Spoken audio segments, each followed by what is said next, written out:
हिंदू राजा कहते हैं हमारे गुरु थे, हम इनको समाधि देकर मजा कहते नहीं हमारे गुरु थे, हम इनको दफना के मजार बनाएंगे। मुर्दा है नहीं मुर्दा, युद्ध मिथ्या तुम कर डाली, सुन के वाणी अचन निशानी, देख निशानी कर डाली।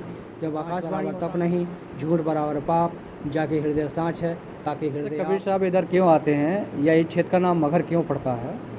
क्योंकि कबीर साहब के समकाल से पहले इस परिक्षेत्र में बौद्धिस्ट संत लोग ज़्यादा रहते हैं, बौद्ध भिक्षुक, जो बोध गया से लेकर लुम्बिनी, कुशीनगर, अयोध्या, गोरखपुर इस परिक्षेत्र में आते जाते रहते हैं। तो इधर के जो लोग होते हैं उन संतों को परेशान करते हैं या उनको लूट लेते हैं।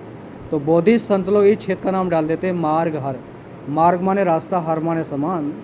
सिलसिला चलता रहता है। उस समय बौद्ध धर्म देश दुनिया में बहुत प्रचार प्रसार करता है। सभी जाति के लोग, सभी धर्मों के लोग बौद्धिस्ट होने लगते हैं।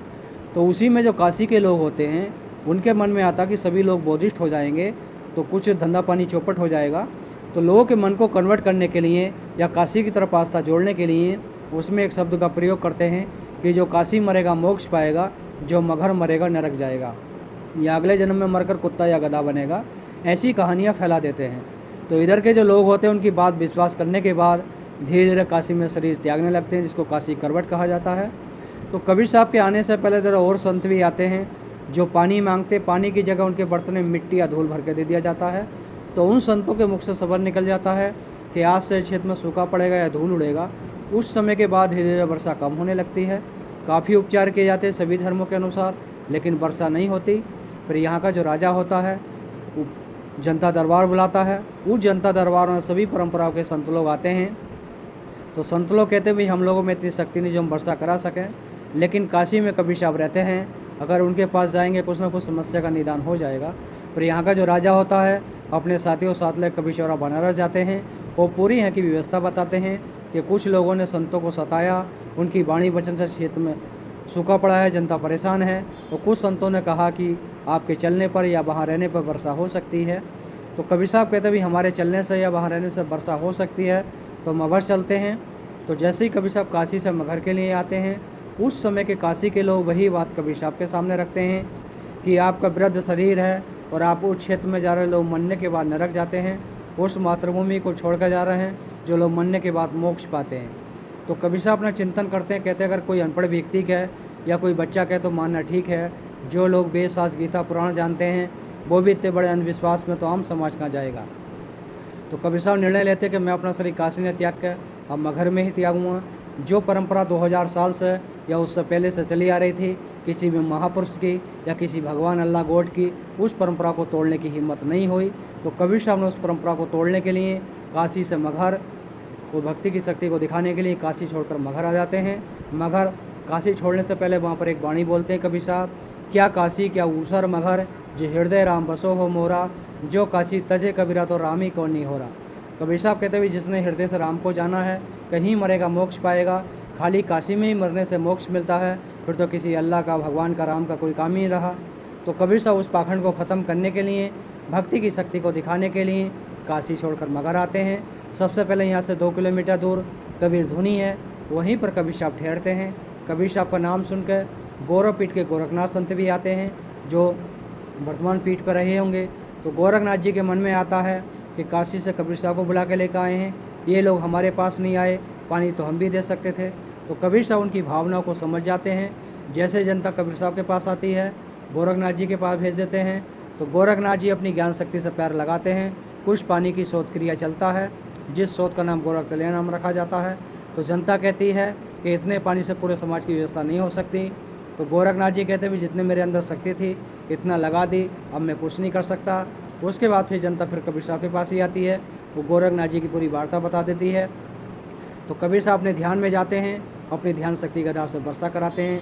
इतना वर्षा होता है जो नदी नाले सूखे रहते हैं, ये आमी नदी सूखा रहता है, उसमें ही पानी रीति चलने लगता है।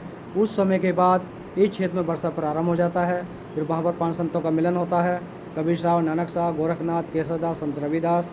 उसके बाद फिर कबीर साहब यहाँ पर आते हैं, जहाँ पर हम खड़े हैं। यहीं पर कबीर साहब अपना ऊंचा टीला देख कर झोंपड़ी बना कर रहने लगते हैं। संत जन, भक्त जन उनसे मिलने के लिए आते जाते रहते हैं।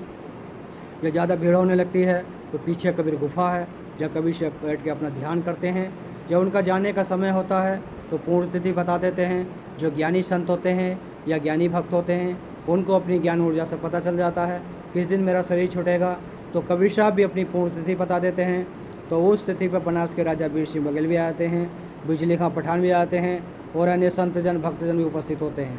तो कबीर साहब कहते हैं कि भाई अब मेरा जाने का अंत समय है, जब तक आप लोगों को लगे मैं जीवित हूँ, जब तक झोंपड़ी नहीं खोल के देखना, जब आप लोगों को लगे कि मैं चला गया तो झोंपड़ी खोल कर देख लेना। ऐसे ही होता, कबीर साहब अंदर चले जाते हैं, झोंपड़ी बाहर से बंद करा दिया जाता है। दोनों हिंदू मुस्लिम राजा लोग अपना शांत अवस्था में बैठे रहते हैं।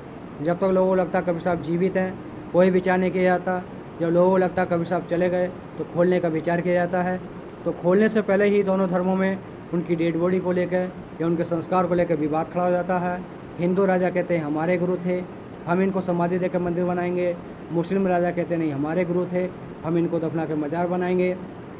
यही दोनों में टकराव चलता रहता है, कोई भी किसी की बात को सुनने के लिए तैयार नहीं होता। तो उसी में दोनों में निर्णय होता है, अभी युद्ध करेंगे, युद्ध में जो जीतेगा वही उनका देह संस्कार करेगा। ये इतनी बात आती है तो दोनों समाज के राजा आमने सामने तलवार लेकर तैयार हो जाते हैं। तो उसी परिस्थिति में उस विवाद को ख़त्म करने के लिए आकाशवाणी होता है, खोलो पर्दा है नहीं मुर्दा, युद्ध मिथ्या तुम कर डाली, सुन के वाणी अचन निशानी देख निशानी कर डाली। जब आकाशवाणी होता है, दोनों लोग विमर्श करते हैं कि भाई झगड़ा बात को करेंगे। पहले झोपड़ी खोलते हैं, झोपड़ी खोलते तो फूल और चादर मिलता है, शरीर नहीं मिलता। उसी से हिंदू राजा यहाँ पर समाधि बना देते हैं, वो मुस्लिम राजा मजार बना देते हैं। झगड़ा दोनों का समाप्त हो जाता है। कबीर साहब अपनी ज्ञान शक्ति से आते हैं, अपनी ज्ञान शक्ति से चले जाते हैं। जो भी कबीर साहब के ज्ञान मार्ग पर जाएगा उसको भी ऐसी अनुभूति हो जाएगी जिसको कबीर साहब ने अपनी वाणी में कहा भी है कि सांच बराबर तप नहीं, झूठ बराबर पाप, जाके हृदय सांच है ताकि हृदय आप। जो भी इस वाणी के माध्यम से चलेगा उसको ज्ञान की प्राप्ति हो जाएगी, वो भी उस लेवल पर जा सकता है। जब तक इस सत्य के मार्ग पर नहीं चलेगा उसको ज्ञान की प्राप्ति नहीं हो सकती। इसलिए कबीर साहब का मार्ग है मानवता मार्ग, एकता मार्ग, सतता का मार्ग, भक्ति का मार्ग। जो भी कबीर साहब के ज्ञान मार्ग पर चलेगा उसको ज्ञान अनुभूति अवश्य होगी। तो दोस्तों आप लोगों ने देखा हमारे गुरु जी के वाणी से जो है जो सच्चाई था वही निकला है। और हम वीडियो में दिखाने का प्रयास यही किए हैं। यही समाधि मंदिर है जहाँ पर लोग विवाद किए थे कि मुस्लिम कह रहा था नहीं डेड बॉडी मैं लूँगा और हिंदू कह रहा था डेड बॉडी मैं लूँगा। तो आकाशवाणी हुआ कि तुम लोग झगड़ा कर रहे हो और देखो है कि नहीं डेड बॉडी पहले। तो यही वो समाधि है, हम आप लोगों को समाधि दिखाएं और हमारे गुरु जी के द्वारा आप लोगों ने यहाँ की सच्चाई और इस धरती की पवन धरती की आप लोग गाथा सुने। और ये गाथा आप लोगों को कैसा लगा कमेंट बॉक्स में ज़रूर कहिएगा। गुरु जी जो मुस्लिम बनाए थे अपना मतलब मज़ार ये वाला है। तो दोस्तों देखिए पास में ही और मज़ार ही बनाया गया है और मुस्लिम धर्म के लोग बनाए हैं। और उधर वाला मंदिर है अभी आपको हम दिखाते हैं।